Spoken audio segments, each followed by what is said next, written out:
সকল প্রশংসা একজনের জন্য, তিনি কে?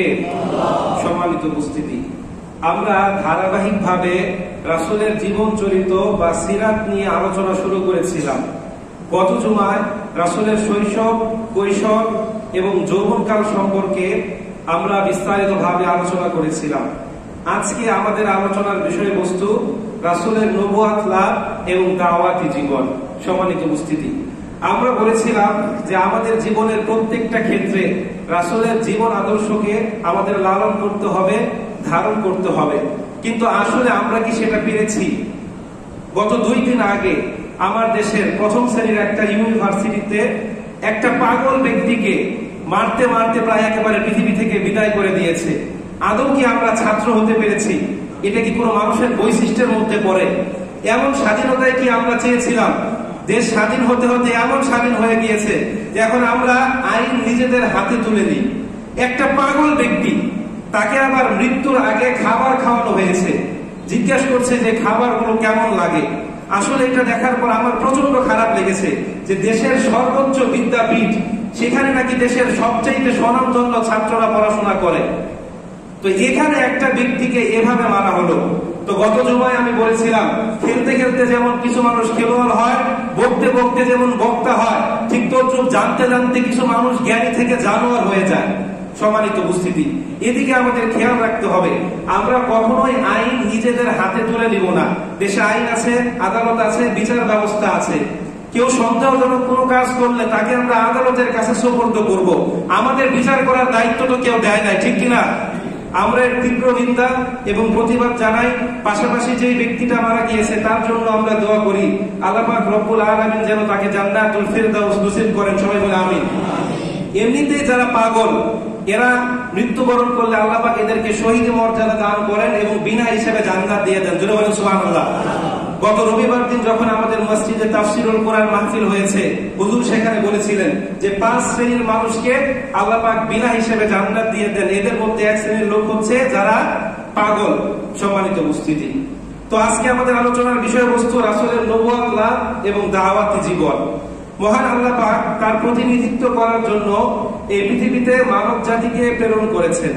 মানব জাতির আদি পিতা হযরত আদম আলাইহিস সালাতু ওয়াস সালাম সর্বপ্রথম এই প্রতিনিধির দায়িত্ব পালন করেন এবং তাকেই সর্বপ্রথম নবুয়াত এবং রিসালাত প্রদান করা হয়।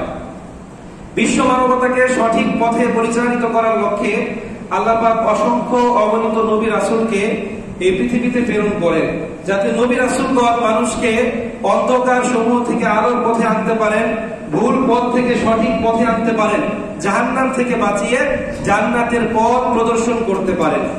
তো পৃথিবীর সর্বপ্রথম মানব এবং নবী হযরত আদম আলাইহিস সালাতু ওয়াস সালামের মাধ্যমে নবুয়াতের যে সূচনা হয়েছিল তা সর্বশ্রেষ্ঠ ব্যক্তি বিশ্বনবী জনাবে মুহাম্মদুর রাসূলুল্লাহ সাল্লাল্লাহু আলাইহি ওয়াসাল্লামের নবুয়াত লাভের মাধ্যমে শেষ হয়।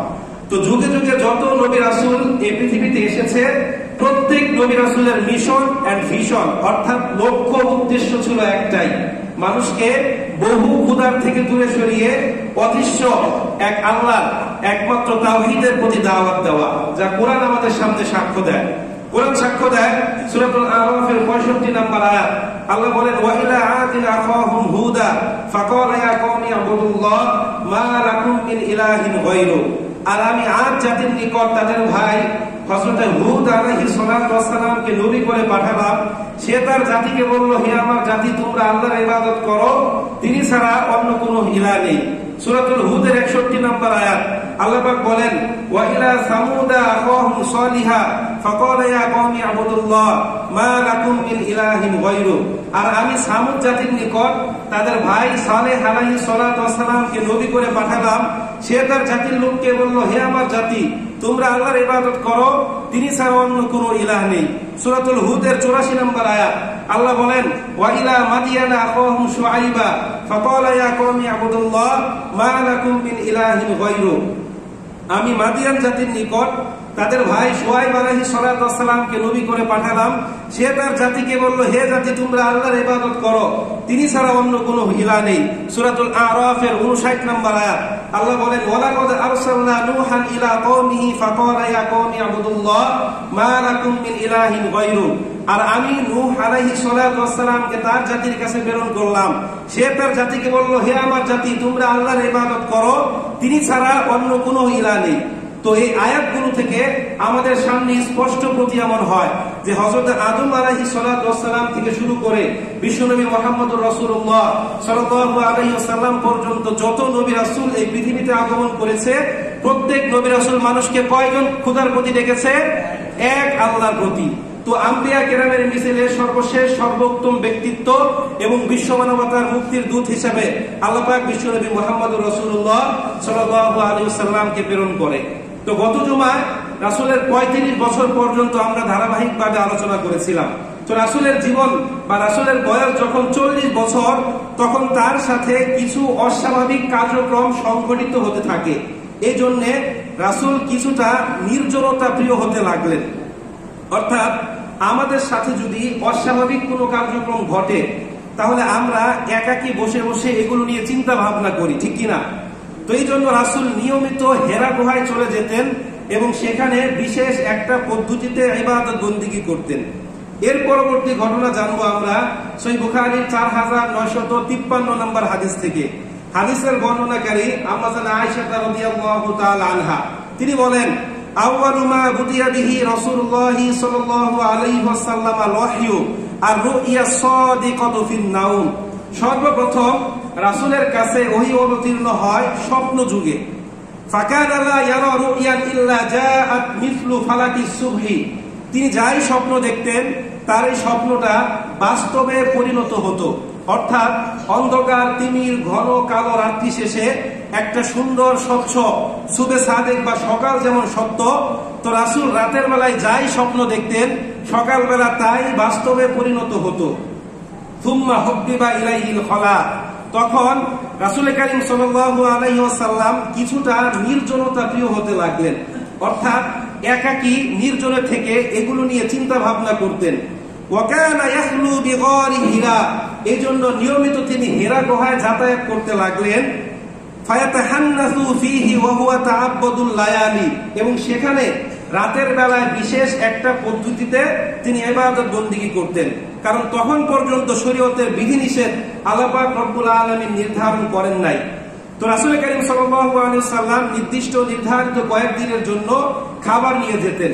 মাঝে মাঝে খাবার শেষ হলে খাদিজা রাদিয়াল্লাহু তাআলা আনহা খাবার নিয়ে যেতেন। আবার রাসূল কারীম সাল্লাল্লাহু আলাইহি ওয়াসাল্লাম খাবার শেষ হলে মাঝে মাঝে চলে আসতেন। তাফসীর ভিত্তিক গবেষণায় আছে ৬ মাস, আর হাদিস ভিত্তিক গবেষণায় আছে তিনি ১ মাস হেরা গুহায় ধ্যানে মগ্ন থাকলেন। হাত্তা জা আল হাক্কু ফি গারি হিরা।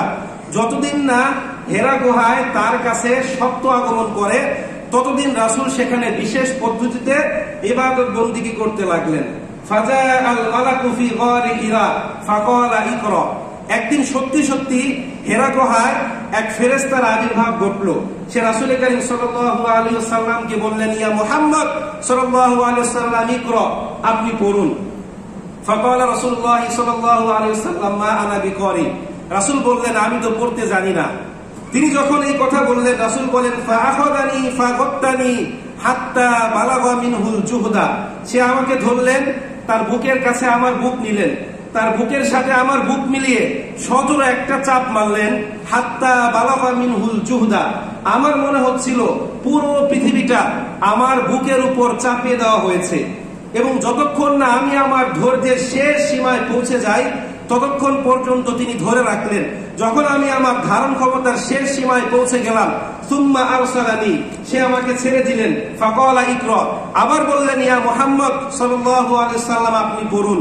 কুলতু মা আনা বিকারি, আমি বললাম, আমি তো পড়তে জানি না। এভাবে ৩বার তিনি আমাকে ধরলেন, তার বুকের সাথে আমার বুক মিলিয়ে একটা সজোরে চাপ দিলেন। চতুর্থবার তিনি যখন আমাকে বললেন, ইকরা, আপনি পড়ুন, আল্লাহ পাক রব্বুল আলামিন আমার মুখ দিয়ে সূরাতুল আলাকের প্রথম 5টা আয়াত বের করে দিলেন। জোরে বলেন আল্লাহু আকবার। আল্লাহ রব্বুল আলামিন বলেন, ইকরা বিসমি রাব্বিকাল্লাযী খালাক খালাকাল ইনসানা মিন আলাক ইকরা ওয়া রাব্বুকাল আকরাম আল্লাযী আল্লামা বিল কলাম আল্লামাল ইনসানা মা লাম ইয়ালাম। আল্লাহ বলেন, হে আমার প্রিয় হাবিব, আপনি আপনার রবের নামে পড়ুন, যে রব আপনাকে সৃষ্টি করেছে। খলাকাল ইনসানা মিন আলাক, যিনি মানুষকে সৃষ্টি করেছেন এক ফোঁটা জমাট রক্ত হতে। ইকরা ওয়া রাব্বুকাল আকরাম, আপনার সেই রবের নামে পড়ুন যিনি সর্বাধিক সম্মানিত। আল্লাযী আল্লামা বিল কলাম, যিনি মানুষকে শিক্ষা দিয়েছেন কলমের দ্বারা। আল্লামাল ইনসানা মা লাম ইয়ালাম, মানুষকে এমন কিছু বিষয় শিক্ষা দিয়েছেন যা ইতিপূর্বে মানুষ কখনোই জানতেন না। আম্মা আয়েশা রাদিয়াল্লাহু তাআলা আনহা বলেন, ফারাজা বিহা রাসূলুল্লাহ সাল্লাল্লাহু আলাইহি ওয়াসাল্লাম ইয়ারজুফু ফুআদুহু আলা খাদিজা। রাসূল এই 5টা আয়াত আত্মস্থ করে কাঁপতে কাঁপতে খাদিজা রাদিয়াল্লাহু তাআলা আনহার কাছে দৌড়ে আসলেন। ফাকালা জাম্মিলুনি জাম্মিলুনি, খাদিজা রাদিয়াল্লাহু তাআলা আনহাকে বললেন, ইয়া খাদিজা, আমাকে চাদর দ্বারা আবৃত করো, আমাকে বস্ত্র দ্বারা আবৃত করো।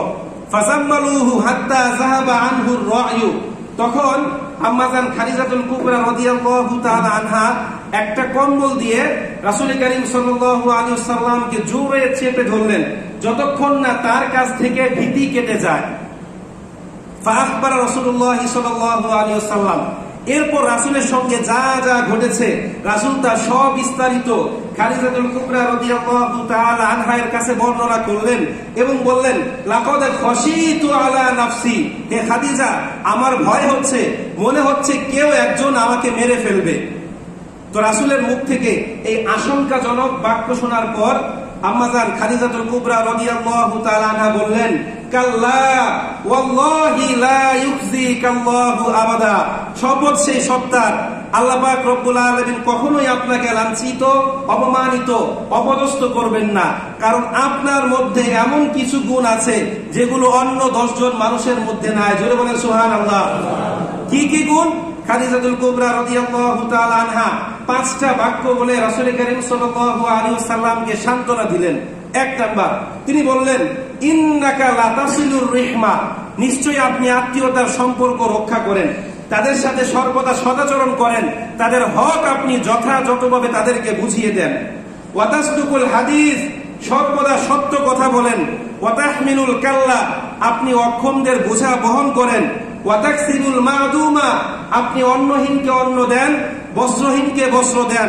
ওয়া তাকরিদ দাইফ, আপনি অতিথিদেরকে আপ্যায়ন করেন। ওয়া তুঈনু আলা নাওয়াইবিল হক, আর যারা প্রকৃত বিপদগ্রস্ত আপনি সর্বদা তাদেরকে সাহায্য সহযোগিতা করেন। সুতরাং আপনার মধ্যে যে গুণাবলী আছে, আল্লাহ পাক রব্বুল আলামিন কখনোই আপনাকে লাঞ্ছিত, অপমানিত, অপদস্থ করবেন না। জোরে বলেন সুবহানাল্লাহ। তো খাদিজাতুল কুবরা রাদিয়াল্লাহু তাআলা আনহার কাছ থেকে এই সান্ত্বনার বাণী শুনে রাসূল করিম সাল্লাল্লাহু আলাইহি ওয়াসাল্লাম কিছুটা আশ্বস্ত হলেন। আমরা দোয়া করি আল্লাহ পাক রব্বুল আলামিন যেন আমাদের সবাইকে এই খাদিজাতুল কুবরা রাদিয়াল্লাহু তাআলা আনহার মতো একজন নেককার স্ত্রী দান করেন। সবাই বলে আমিন। আমাদের যার যার ঘরে স্ত্রী আছে সবাইকে যেন আল্লাহ পাক রব্বুল আলামিন এই খাদিজাতুল কুবরা চরিত্র, আদর্শ লালন এবং ধারণ করার মতো তৌফিক দান করেন। সবাই বলে আমিন। তো আম্মাজান আয়েশা রাদিয়াল্লাহু তাআলা আনহা বলেন, সুম্মা ইনতালাকাত বিহি খাদিজাতু ইলা ওয়ারাকা বিন নাওফেল, এরপর খাদিজাতুল কুবরা রাদিয়াল্লাহু তাআলা আনহা রাসূল করিম সাল্লাল্লাহু আলাইহি ওয়াসাল্লামকে নিয়ে গেলেন ওয়ারাকা ইবনে নাওফেলের নিকট। এই ওয়ারাকা বিন নাওফেল ছিলেন খ্রিস্টান ধর্মের একজন বিজ্ঞ পণ্ডিত। জাবুর, তাওরাত, ইনজিল সহ পূর্ববর্তী সকল আসমানি কিতাব সম্পর্কে তার যথেষ্ট জ্ঞান ছিল। তিনি ইব্রানি ভাষা অর্থাৎ হিব্রু ভাষা পড়তে ও লিখতে জানতেন। তিনি মূলত আরবি ভাষায় বাইবেলকে ট্রান্সলেট করতেন ইব্রানি ভাষা থেকে। বয়সের ভারে এই ওয়ারাকা বিন নাওফেল অতি বৃদ্ধ হয়ে গিয়েছিল। কোন কোন বর্ণনায় আছে তার ভ্রুগুলো সাদা হয়ে গিয়েছিল, তার হাত লেখার সময় কাঁপতো। আবার কোন কোন বর্ণনায় আছে যে বয়সের ভারে ওয়ারাকা বিন নাওফেল অন্ধ হয়ে গিয়েছিলেন। তো খাদিজাতুল কুবরা রাদিয়াল্লাহু তাআলা আনহা যখন রাসূলকে তার কাছে নিয়ে গেলেন, তিনি বললেন, ইয়া ইবনে আম্মি ইসমা মিন ইবনি আখিকা, হে আমার চাচাতো ভাই, শুনুন আপনার ভাতিজা কি বলে। ফাকাল ওয়ারাকা বিন নাওফেল, ইয়া ইবনা আখি আখবিরনি মাযা তারা, হে আমার ভাতিজা, তোমার সাথে কি কি ঘটেছে, তুমি কি কি দেখেছো, আমাকে বিস্তারিতভাবে বর্ণনা করো।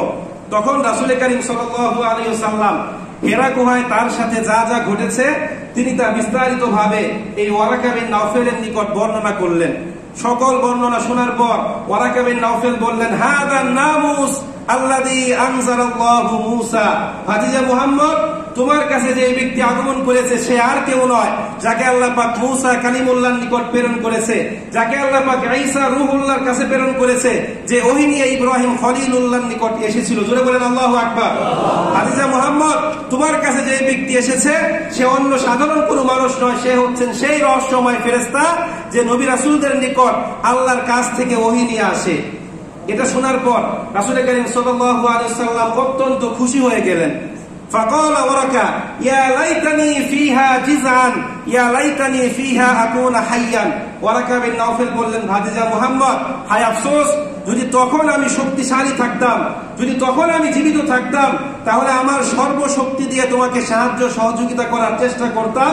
ইয ইউখরিজুকা কওমুকা, যখন তোমার জাতির লোকজন তোমাকে বের করে দিবে। ফাসাআলা রাসূলুল্লাহ সাল্লাল্লাহু আলাইহি ওয়াসাল্লাম আমুখরিজিয়াহুম, রাসূল বললেন আমাকে বের করে দিবে? তার কথার প্রতি উত্তরে ওয়ারাকা বিন নাওফেল বললেন, হ্যাঁ, কারণ আজ পর্যন্ত যারাই মানুষকে অন্ধকার সমূহ থেকে আলোর পথে ডেকেছে, সৎ কাজের আদেশ দিয়েছে, অসৎ কাজ থেকে বাধা প্রদান করেছে, জাহান্নামের পথ থেকে বাঁচিয়ে জান্নাতের পথ দেখিয়েছে, মানুষ তাদের উপর নিপীড়ন করেছে, তাদেরকে নির্যাতন করেছে, কষ্ট দিয়েছে, তাদেরকে তাদের দেশ ছাড়া করেছে। সুতরাং ভাতিজা মুহাম্মদ, তোমার ক্ষেত্রেও ব্যতিক্রম কিছু ঘটবে না। এটা বলার পর ওয়ারাকা বিন নাওফেল বললেন, যদি আমি ততদিন পর্যন্ত জীবিত থাকি, ভাতিজা মুহাম্মদ, আমি কথা দিচ্ছি আমি আমার সর্বশক্তি দিয়ে তোমাকে সাহায্য সহযোগিতা করার চেষ্টা করব। তখন রাসূল করিম সাল্লাল্লাহু আলাইহি ওয়াসাল্লাম সেখান থেকে চলে আসলেন। কিছুদিন পর এই ওয়ারাকা বিন নাওফেল ইন্তিকাল করলেন এবং দীর্ঘ একটা সময় রাসূল করিম সাল্লাল্লাহু আলাইহি ওয়াসাল্লামের কাছে ওহী আসা বন্ধ। ইসলামের পরিভাষায় এই সময়টাকে বলা হয় ফাতরাতুল ওহী বা ওহীর মুলতবি অবস্থা। কোন কোন বর্ণনায় আছে 3 বছর, কোন কোন বর্ণনায় আছে 6 মাস। এরপরের ঘটনা আমরা জানবো সহিহ বুখারীর 4 নম্বর হাদিস থেকে। আমি যা বলছি কোন ইতিহাসের কিতাব না, সব কিন্তু হাদিস। রাসূল করিম সাল্লাল্লাহু আলাইহি ওয়াসাল্লাম বলেন, বাইনা আনা আমশি ইযা সামি'তু সাওতাম মিনাস সামা। একদিন আমি রাস্তা দিয়ে হাঁটছিলাম, তখন আকাশ থেকে বিকট একটা আওয়াজ শুনলাম। ফারাফাতু বাসারি, আমি আমার চোখটাকে উপরের দিকে উঠালাম। ফাইদাল মালাকু আল্লাযী জাআনি বিগারি হিরা, আমি সেই রহস্যময় ফেরেশতাকে দেখতে পেলাম যে হেরা গুহায় আমার কাছে ওহী নিয়ে এসেছিল। জালিসুন আলাল কুরসিয়্যি বাইনাস সামাই ওয়াল আরদ, বিশাল একটা চেয়ারের মধ্যে বসা, যার আকৃতি আসমান এবং জমিন এর মধ্যে যত ফাঁকা জায়গা আছে এর সমান। আমি তাকে দেখে ভয় পেয়ে গেলাম, আবার দৌড়ে খাদিজার কাছে আসলাম, বললাম, ইয়া খাদিজা জাম্মিলুনি জাম্মিলুনি, আমাকে বস্ত্র দাও, আমাকে চাদর দাও। তখন আম্মাজান খাদিজাতুল কুবরা রাদিয়াল্লাহু তাআলা আনহা রাসূলকে একটা চাদর দিয়ে আবৃত করলেন। আল্লাহ পাক তখন রাসূল করিম সাল্লাল্লাহু আলাইহি ওয়াসাল্লামের উপর সূরাতুল মুদ্দাসসিরের প্রথম 5 আয়াত অবতীর্ণ করলেন। জোরে বলেন সুবহানাল্লাহ। তাহলে সর্বপ্রথম অবতীর্ণ হয় সূরাতুল আলাকের প্রথম 5 আয়াত, এরপর অবতীর্ণ হয় সূরাতুল মুদ্দাসসিরের প্রথম 5 আয়াত। আল্লাহ বলেন, ইয়া আইয়ুহাল মুদ্দাসসির কুম ফাআনযির ওয়া রাব্বাকা ফাকাব্বির ওয়া থিয়াবাকা ফাতাহহির ওয়ার রুজসা ফাহজুর। আল্লাহ বলছেন, ইয়া আইয়ুহাল মুদ্দাসসির, হে চাদরওয়ালা, কুম ফাআনযির, আপনি দাঁড়ান, আপনার জাতিকে ভীতি প্রদর্শন করুন। ওয়া রাব্বুকা ফাকাব্বির, আপনার রবের নামে তাকবীর পাঠ করুন। ওয়া থিয়াবাকা ফাতাহহির, আপনার পোশাককে পবিত্র করুন। ওয়ার রুজসা ফাহজুর, যাবতীয় অপবিত্রতা থেকে আপনি নিজেকে বিরত রাখুন। এটা হচ্ছে সংক্ষিপ্ত অর্থ। এবার যদি আমরা একটু বিস্তারিত বিশ্লেষণ করি, আল্লাহ বলছেন, ইয়া আইয়ুহাল মুদ্দাসসির, হে চাদরওয়ালা। আল্লাহ পাক বিশ্বনবী মুহাম্মদ রাসূলুল্লাহ সাল্লাল্লাহু আলাইহি সাল্লামকে কখনোই তার নাম ধরে ডাকেন নাই, যা কোরআন আমাদের সামনে সাক্ষ্য দেয়। আল্লাহ বলেছেন, ইয়া মূসা, ইয়া ঈসা, ইয়া হারুন, ইয়া ইব্রাহিম, ইয়া ইসমাঈল। কিন্তু আল্লাহ পাক রব্বুল আলামিন কখনোই বলেন না ইয়া মুহাম্মদ। আল্লাহ বলেছেন, ইয়া আইয়ুহাল মুদ্দাসসির, ইয়া আইয়ুহাল মুজাম্মিল, ইয়া আইয়ুহান নাবিয়্যু, ইয়া আইয়ুহার রাসূল। এখান থেকে বোঝা যায় যে রাসূল করিম সাল্লাল্লাহু আলাইহি সাল্লাম কতটা মর্যাদাবান। এরপর আল্লাহ বলেন, কুম ফাআনযির, আপনি আর শুয়ে থাকবেন না, দাঁড়ান, আপনার জাতিকে ভীতি প্রদর্শন করুন। যারা দুনিয়া নিয়ে ব্যস্ত, যারা পার্থিব জীবনের খেল তামাশায় মগ্ন, আপনি তাদেরকে জাহান্নামের আগুনের ভয় দেখান। ওয়া রাব্বাকা ফাকাব্বির, সর্বত্র আপনার রবের নামে তাকবীর পাঠ করুন। অর্থাৎ পৃথিবীর কোথাও আর কোনো প্রকার মূর্তি পূজা হবে না, সর্বত্র তাকবীর হবে একজনের, জোরে বলতে হবে তিনি কে? আল্লাহ পাক রব্বুল আলামিনের। এরপর রাসূল বলছেন ওয়া থিয়াবাকা ফাতাহির, আপনার পোশাককে পবিত্র করুন। এই আয়াতের দুইটা অর্থ, একটা ওপেন মিনিং আর একটা হিডেন মিনিং। তো ওপেন মিনিং বা খোলা অর্থ হচ্ছে যাবতীয় অপবিত্রতা থেকে অর্থাৎ নাপাকি থেকে আপনার পোশাককে পবিত্র করুন। আর হিডেন মিনিং হচ্ছে আপনার রোজগার, আপনার উপার্জন অর্থাৎ আপনার অন্ন বস্ত্র দুইটাই যেন হয় কোন রিজিকের, হালাল না হারাম? হারাম রিজিক দ্বারা উপার্জিত অর্থ, যেটা দিয়ে আপনি খাবার খাবেন অথবা পোশাক ক্রয় করবেন, সেটা কি হালাল না হারাম? এক জুমায় বলেছিলাম কোন ব্যক্তি যদি 10 দিরহাম দিয়ে একটা পোশাক ক্রয় করে, তার মধ্যে যদি 1 দিরহাম হারাম থাকে, তাহলে গোটা পোশাকটা কি হালাল না হারাম? এই জন্য আল্লাহ পাক রব্বুল আলামিন বলছেন ওয়া থিয়াবাকা ফাতাহির, আপনার পোশাককে পবিত্র করুন, অর্থাৎ এখানে যেন কোনো প্রকার হারাম না থাকে।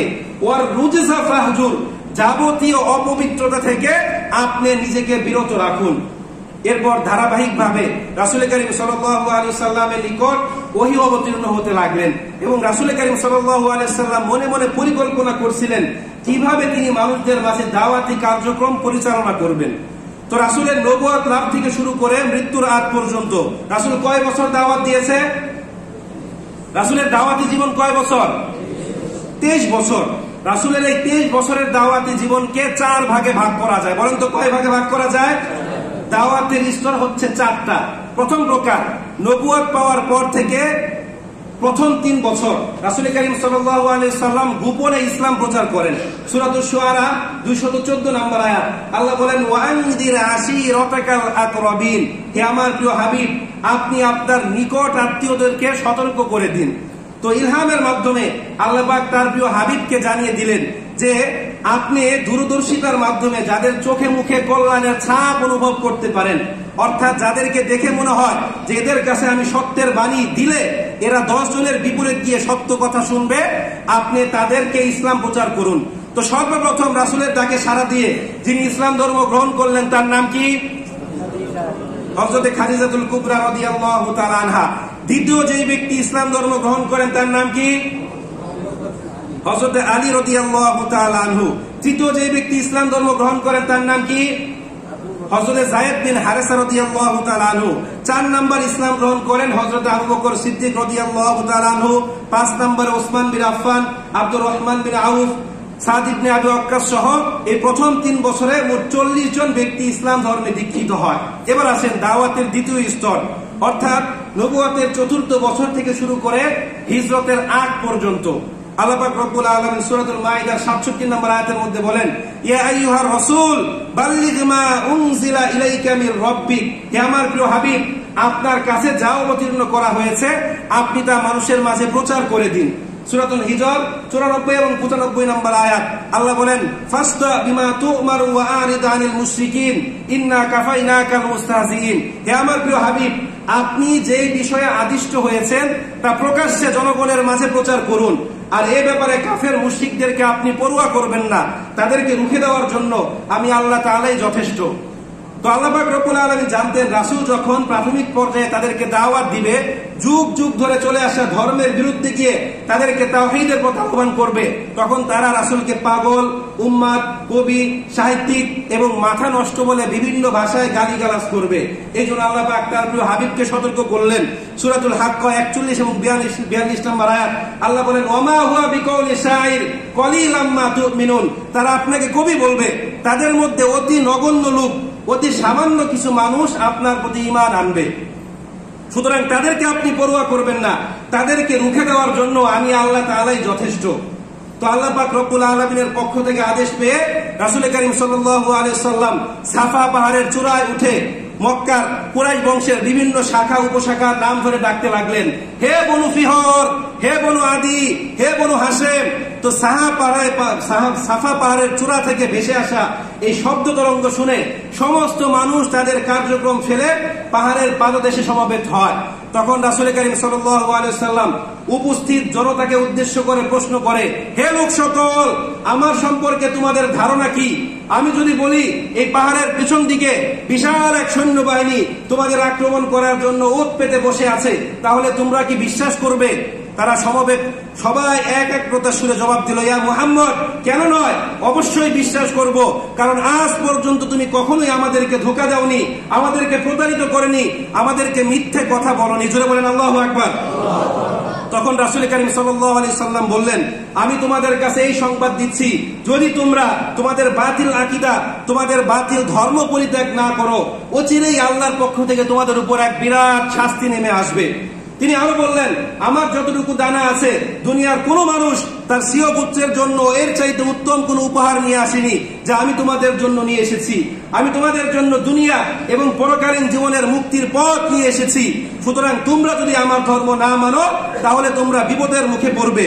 শপথ সেই সত্তার যার হাতে আমার প্রাণ, আমি যদি দুনিয়ার সমস্ত মানুষের কাছে মিথ্যে কথা বলতাম, যদি দুনিয়ার সমস্ত মানুষকে ধোঁকা দিতাম, এরপরও কখনোই তোমাদেরকে ধোঁকা দিতাম না।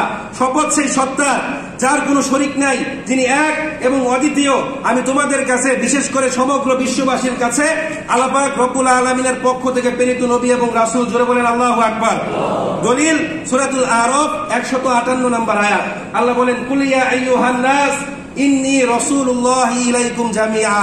হে আমার প্রিয় হাবিব, আপনি দুনিয়ার সমস্ত মানুষদেরকে বলে দিন, হে মানব সকল, নিশ্চয় আমি তোমাদের নিকট, বিশেষ করে সমগ্র বিশ্ববাসীর নিকট আল্লাহ পাক রব্বুল আলামিনের পক্ষ থেকে প্রেরিত একজন নবী এবং রাসূল। তো এইভাবে রাসূল করিম সাল্লাল্লাহু আলাইহি সাল্লাম যখন কুরাইশদের কাঠ পাথরের তৈরি মূর্তিগুলোকে উপেক্ষা করে মানুষকে একত্ববাদী খোদার পথে আহ্বান করতে লাগলেন, যখন মানুষের দ্বারে দ্বারে গিয়ে এই সমস্ত মূর্তিগুলোর অক্ষমতা এবং নিষ্ক্রিয়তার কথা প্রচার করতে লাগলেন, তখন তাদের স্বার্থে চরম আঘাত লাগলো। তারা যে কোনো ভাবে রাসূল করিম সাল্লাল্লাহু আলাইহি সাল্লামকে এই দাওয়াত থেকে বিরত রাখার চেষ্টা করছিল। তো একদিন মক্কার নেতৃত্ব স্থানীয় ব্যক্তিবর্গ আবু লাহাব, আবু জাহেল, এরপর আবু সুফিয়ান সহ উকবা ইবনে আবু মুআইয়াদ, তারা রাসূলের চাচা আবু তালিবের কাছে গিয়ে বলল, আবু তালেব, তুমি তোমার ভাতিজাকে সতর্ক করো, সে যেই ধর্মের দাওয়াত দিচ্ছে তা আমাদের বাপ দাদার রেখে যাওয়া ধর্মের বিপরীত। সে তাকে বলো, সে যা চায় আমরা তাকে দিব। সে যদি অবস্থান চায়, ক্ষমতা চায়, তাকে আমরা আমাদের মাঝে অবস্থান দিব, তাকে আমরা আমাদের লিডার বানাবো। সে যদি অর্থ সম্পদ চায়, মক্কার সমস্ত সম্পদ তার পায়ের কাছে আমরা রাখবো, কিন্তু তাও সে যেন আমাদের বাপ দাদার ধর্মের বিরোধিতা না করে। তো তারা চলে যাওয়ার পর রাসূলের চাচা আবু তালিব যখন এই অফারটা রাসূলের সামনে উপস্থাপন করলেন, তখন রাসূল বললেন, চাচা, শুধুমাত্র মক্কা কেন, গোটা পৃথিবীর বাদশা যদি আমাকে বানায় আর গোটা পৃথিবীর সমস্ত সম্পদ যদি আমার পায়ের সামনে এনে রাখে, আমি মুহাম্মদ যেই ধর্মের দাওয়াত দিচ্ছি এটা থেকে চুল পরিমাণ পিছানোর সুযোগও আমার নাই। জোরে বলেন আল্লাহু আকবার। এটাই ছিল রাসূলের ঈমান। রাসূল যদি নিজের তৈরি কোনো মতবাদের দিকে মানুষকে ডাকতেন, তিনি যদি সত্যিকার অর্থে নবী না হতেন, ইসলাম যদি আল্লাহর পক্ষ থেকে সত্যিকার অর্থে দেয়া কোনো ধর্ম না হতো, রাসূল কি কখনো এই সুযোগকে রিজেক্ট করতেন? বলেন, এই ধর্মের দাওয়াতের জন্য রাসূল কত নিপীড়ন, কত নির্যাতন, কত অন্যায়, কত অত্যাচার সহ্য করেছে।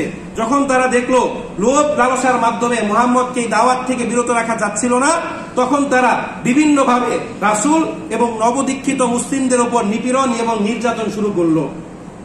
একদিন হযরতে খাব্বাব রাদিয়াল্লাহু তাআলা আনহু রাসূলকে বললেন, ইয়া রাসূলুল্লাহ, আপনি কি আমাদের জন্য আল্লাহর কাছে একটু দোয়া করবেন না, যাতে করে আল্লাহ পাক এই সমস্ত কাফের মুশরিকদের হাত থেকে আমাদেরকে রক্ষা করে? রাসূল বললেন, খাব্বাব, আমাদের উপর আর কি নিপীড়ন নির্যাতন করা হচ্ছে? আমাদের পূর্ববর্তী উম্মতদেরকে আল্লাহর পথে চলার কারণে লোহার চিরুনি দিয়ে তাদের শরীরকে আঁচড়ানো হতো, যার ফলে হাড্ডি থেকে গোশতগুলো পৃথক হয়ে যেত।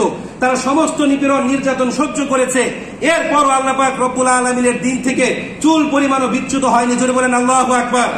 যেই সমস্ত সাহাবা কিরাম একবার রাসূলকে চিনতে পেরেছে, সত্যিকার অর্থে ইসলাম ধর্ম গ্রহণ করেছে, তারা বহু নিপীড়ন নির্যাতন অন্যায় অত্যাচার সহ্য করেছে, কিন্তু তারপরও তারা ইসলাম ধর্ম ত্যাগ করেন নাই। 2 রাকাত নামাজ পড়ার জন্য তারা কত কষ্ট, কত জুলুম, কত নির্যাতন সহ্য করেছে। আর আমরা যদি নামাজ আদায় করি, আমাদের কি কেউ মাথার মধ্যে বাড়ি মারবে? বলেন, মাথার মধ্যে বাড়ি মারবে? রাশিয়ার সাবেক একজন প্রেসিডেন্ট ছিলেন, দাড়ি রাখলে সে নাকি কর আরোপ করত। তো আমরা যদি দাড়ি রাখি, আমাদের উপর কেউ কর আরোপ করবে? বলেন, তাহলে আমরা কেন দাড়ি রাখি না, কেন নামাজ আদায় করি না? সম্মানিত উপস্থিতি, শুধুমাত্র ঈমান আনলেই চলবে না, এর উপর ইস্তেকামাত থাকতে হবে। সূরা হামিম সাজদা মাঝে মাঝেই বলি, 30 নম্বর আয়াত, আল্লাহ বলেন, ইন্নাল্লাযীনা ক্বালু রাব্বুনাল্লাহ সুম্মা ইসতাকামু তাতানাজ্জালু আলাইহিমুল মালাইকাতু আল্লা তাখাফু ওয়া লা তাহজানু ওয়া আবশিরু বিল জান্নাতিল্লাতী কুনতুম তুআদুন। ইন্নাল্লাযীনা, নিশ্চয় যারা, ক্বালু বলবে, রাব্বুনাল্লাহ, আল্লাহ আমাদের রব, এটা বলার মধ্যেই শুধুমাত্র সীমাবদ্ধ থাকবে না, সুম্মাস্তাকামু, এর উপর অটল থাকবে, অবিচল থাকবে, ইস্তিকামাত থাকবে। তাতানাজ্জালু আলাইহিমুল মালাইকাতু আল্লা তাখাফু ওয়া লা তাহজানু, মৃত্যুর সময় আল্লাহ পাক তাদের কাছে ফেরেশতা অবতীর্ণ করবেন, ফেরেশতারা তাদেরকে সান্ত্বনা দিবেন, না আছে তোমাদের কোনো ভয়, না আছে তোমাদের কোনো দুশ্চিন্তা। ওয়া আবশিরু বিল জান্নাতিল্লাতী কুনতুম তুআদুন, আর তোমাদের জন্য রয়েছে সেই প্রতিশ্রুত জান্নাতের সুসংবাদ। এর মানে এই নয় শুধুমাত্র আমরা বলবো আল্লাহ আমার রব আর দুনিয়াতে যা ইচ্ছা তাই করবো না। আল্লাহ আমার রব, এই রবই আমার সব, এটার উপর অটল থাকতে হবে, অবিচল থাকতে হবে। যত ঝড় জুলুম আসুক, ইসলাম থেকে চুল পরিমাণ বিচ্যুত হওয়া যাবে না। সম্মানিত উপস্থিতি, আল্লাহ পাক রব্বুল আলামিন আমাদের সবাইকে সাহাবা কেরামের মতো ঈমান ধারণ করার মতো তৌফিক দান করুন। সবাই বলে আমিন। ওয়া আখিরু দাওয়ানা আলহামদুলিল্লাহি রাব্বিল আলামিন।